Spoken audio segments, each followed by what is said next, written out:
বিসমিল্লাহির রহমানির রহিম। আসসালামু আলাইকুম প্রিয় শিক্ষার্থীবৃন্দ। স- সকলকে আমার শাহিন টিউটোরিয়াল পেজে স্বাগতম। আমরা আজকে বোর্ড বই 13 পৃষ্ঠার গত ক্লাসে আমরা শিখছিলাম এ প্লাস এ সমান সমান এল প্লাস ওই সম্পদ, তারপর দায়, এরপর হচ্ছে মালিকানা সত্ত্বর প্রাথমিক মানে পরিচিতি আর কি। আজকে শিখবো হচ্ছে লেনদেন, লেনদেন নয়, কোনগুলা হিসাব বিজ্ঞানে লেনদেন হয়, কোনগুলা হিসাব বিজ্ঞানে লেনদেন হয় না আর কি, লেনদেন নয়। তো বোর্ড বইয়ের 13 পৃষ্ঠায় তোমাদের আছে এখানে আহ প্রথম একটা এন্ট্রি আছে, নগদ 5,000 টাকা নিয়ে ব্যবসা শুরু করো। এটা লেনদেনের মাধ্যমে, এটা লেনদেন কিনা যাচাই করবো আগে। এরপরে হচ্ছে এটা হিসাব সমীকরণের হিসাব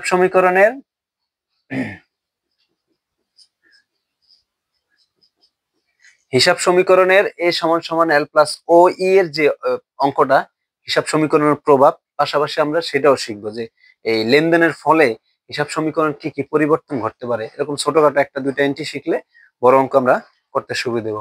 প্রথমে লেখা আছে নগদ 5,000 টাকা নিয়ে ব্যবসা শুরু করা হলো। নগদ 5,000 টাকা নিয়ে ব্যবসা শুরু করা হলো। নগদ কত? নগদ 5,000 টাকা নিয়ে ব্যবসা শুরু করা হলো। এই নগদ 5,000 টাকা নিয়ে ব্যবসা শুরু করার ফলে হিসাব সমীকরণের কোনো পরিবর্তন ঘটছে কিনা কিংবা এটা লেনদেন কিনা সেটা আমরা দেখব। নগদ 5,000 টাকা নিয়ে ব্যবসা শুরু করা হলো। ব্যবসায় নগদ টাকা নিয়ে আনা হয়েছে, তাহলে ব্যবসায় যদি নগদ টাকা আনে এবং ব্যবসা শুরু করে, সেক্ষেত্রে একদিকে নগদ সম্পদ অর্থাৎ এ বৃদ্ধি পায়, অন্যদিকে মালিকানা সত্ত্ব ও ইও বৃদ্ধি পায়। অর্থাৎ ব্যবসায় যদি টাকা আনে এবং টাকা নিয়ে ব্যবসা শুরু করে, সেক্ষেত্রে সম্পদের পরিমাণ বৃদ্ধি পায় এবং মালিকানা সত্ত্ব বৃদ্ধি পায়। আর মালিকানা সত্ত্ব আমরা গত ক্লাসে বলছি যে মালিকানা সত্ত্বে কি কি যায়, মালিকানা সত্ত্বে কি কি আছে সেটা হচ্ছে আমরা লিখি। আবার মালিকানা সত্ত্বে কি কি যায় যে এখানে লিখি মালিকানা সত্ত্ব।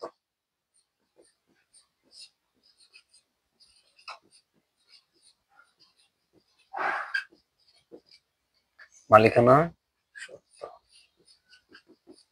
মালিকানা সত্ত্ব হচ্ছে ও ই, অনার্স ইকুইটি। মালিকানা সত্ত্ব এর ভিতরে যায় মূলধন, মূলধন মালিকানা সত্ত্বের ভিতরে যায়। এর সাথে আয়গুলো যোগ হয় মূলধনের সাথে, অর্থাৎ মালিকানা সত্ত্বের মূলধন এর সাথে আয়গুলো যোগ হয়। কোনো প্রতিষ্ঠানে কোনো লেনদেনের ফলে যদি আয় হয়, সেই আয়গুলো যোগ হয় ব্যয় বাদ উত্তোলন বাদ।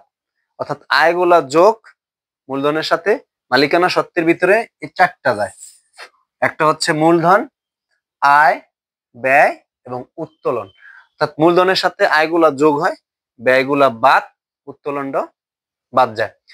আমরা দেখতেছি 5,000 টাকা নিয়ে যে ব্যবসা শুরু করছে, এই ব্যবসা শুরু করছে মালিক যে টাকা নিয়ে ব্যবসা শুরু করুক, সেটা মূলধন স্বরূপ নিয়ে ব্যবসা শুরু করে। প্রতিষ্ঠানে মূলধনের টাকার পরিমাণ, টাকা নিয়েই ব্যবসা শুরু করে। অনেক সময় সম্পদ নিয়েও ব্যবসা শুরু করে, অর্থাৎ নগদ টাকা এবং আসবাবপত্র, অফিস সরঞ্জাম অর্থাৎ স্থায়ী সম্পদ, কিংবা অনেক সময় ঋণ নিয়েও ব্যবসা শুরু করে। নগদ 5,000 টাকা এনে ব্যবসা শুরু করার ফলে প্রতিষ্ঠানে নগদ টাকা বাড়ছে, অর্থাৎ সম্পদের পরিমাণ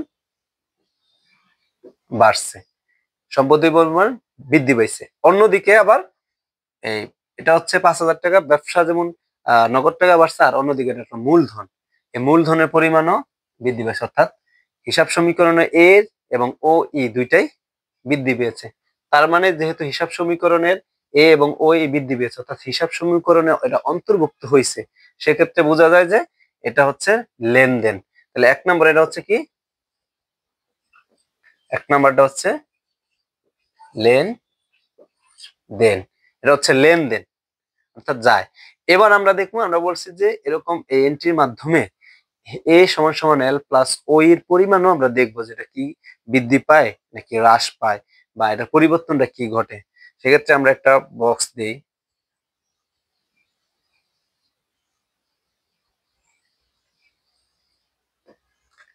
এটা হলো হিসাব সমীকরণের প্রভাব।